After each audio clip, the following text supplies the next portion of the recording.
അമേരിക്കയെ ഉപദ്രവിക്കുന്ന രാജ്യങ്ങൾക്കുമേൽ ഉയർന്ന താരിഫ് ഏർപ്പെടുത്തുമെന്ന മുന്നറിയിപ്പുമായി president Donald Trump. India, China, Brazil എന്നീ രാജ്യങ്ങളുടെ പേരെടുത്ത് പരാമർശിച്ചായിരുന്നു ട്രംപിന്റെ ഭീഷണി. ഞങ്ങൾ അമേരിക്കയ്ക്ക് ദോഷം ചെയ്യുന്ന ആളുകൾക്കും രാജ്യങ്ങൾക്കും താരിഫ് ഏർപ്പെടുത്താൻ പോവുകയാണ്. നമ്മളെ ദ്രോഹിച്ചുകൊണ്ട് അവർ സ്വന്തം രാജ്യത്തെ മികച്ചതാക്കാൻ നോക്കുന്നു. തിങ്കളാഴ്ച ഫ്ലോറിഡ റിട്രീറ്റൽ ഹൌസിൽ റിപ്പബ്ലിക്കന്മാരുടെ ചടങ്ങിൽ പങ്കെടുത്തുകൊണ്ട് ഡൊണാൾഡ് ട്രംപ് പറഞ്ഞ വാക്കുകളാണിത്. വളരെ ചെറിയ സമയത്തിനുള്ളിൽ തന്നെ രാജ്യത്തിന്റെ ഖജനാവിലേക്ക് ഫണ്ട് വലിയ തോതിൽ ഒഴുകുന്ന ഒരു ന്യായമായ സംവിധാനം അമേരിക്ക സൃഷ്ടിക്കും. ഇതിലൂടെ രാജ്യം വീണ്ടും സമ്പന്നമായി മാറും. മറ്റു രാജ്യങ്ങളുടെ നേട്ടത്തിനായി നമ്മുടെ പൗരന്മാരുടെ മേൽ നികുതി ചുമത്തുന്നതിന് പകരം നമ്മുടെ പൗരന്മാർക്ക് പ്രയോജനം ചെയ്യുന്നതിനായി വിദേശ രാജ്യങ്ങൾക്കു മേൽ താരിഫുകളും നികുതികളും ചുമത്തുകയാണ് വേണ്ടതെന്നും ട്രംപ് ചൂണ്ടിക്കാട്ടി. മറ്റു രാജ്യങ്ങളിലേക്ക് നോക്കൂ. ചൈന വലിയ താരിഫ് മേക്കറാണ്. ഇന്ത്യയും ബ്രസീലും മറ്റു പല രാജ്യങ്ങളും ഇങ്ങനെയാണ്. ഇനി നമ്മൾ ഇത് അനുവദിക്കാൻ പോകുന്നില്ല. നമ്മൾ അമേരിക്കയെ ഒന്നാമതെത്തിക്കാൻ ശ്രമിക്കുകയാണ്.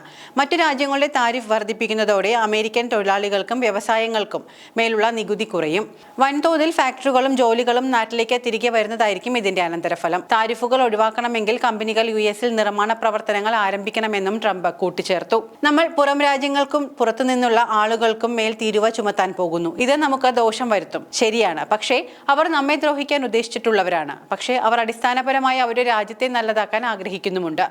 മറ്റുള്ളവർ എന്താണ് ചെയ്യുന്നതെന്നും നോക്കൂ. ട്രംപ് തിങ്കളാഴ്ച ഫ്ലോറിഡയിൽ വെച്ചാണ് ഈ നിലപാട് വ്യക്തമാക്കിയത്.